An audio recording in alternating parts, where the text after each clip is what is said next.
काँग्रेस स्थापना दिनानिमित्त हे तयार हम सभेचं आयोजन करण्यात आलंय। नागपुरामध्ये ही सभा पार पडते आणि त्यासाठी जय्यत तयारी देखील करण्यात आली आहे। 3 भव्य स्टेज उभारण्यात आल्याचं पाहायला मिळतंय। सभास्थळाची दृश्य आपण बघतोय। काँग्रेसच्या नेत्यांचे विचार ऐकण्यासाठी मोठ्या प्रमाणात कार्यकर्त्यांची गर्दी झाल्याचं पाहायला मिळालंय। लोकसभेसाठी हे तयार हम ही सभा पार पडणार आहे। न्यायपूर्ण भारत का निर्माण कर रहे हैं। तिलक स्वराज फंड की भावना से देश के लिए योगदान करें, बेहतर भारत के लिए योगदान। काँग्रेसची हे तयार हम सभा पार पडते आणि याच संदर्भात बाळासाहेब थोरातांशी बातचीत केली आमचे प्रतिनिधी मिलिंदा अंडे यांनी।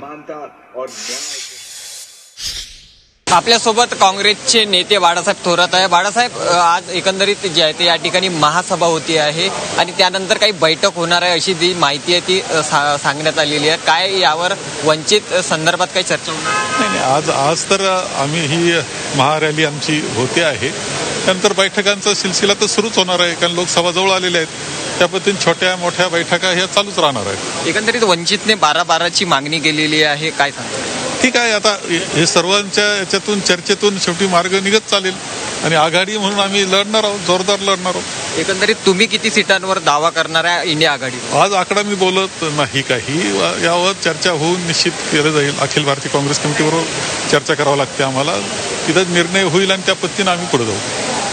एकंदरीत या ठिकाणी जे आहे ते निर्णय होणार आहे आणि त्यानुसारच आम्ही पुढे जाणार असल्याची प्रतिक्रिया ज्या काँग्रेसचे नेते बाळासाहेब थोरात यांनी दिलेली आहे। मिलिंद अंडे, झी 24 तास, नागपूर।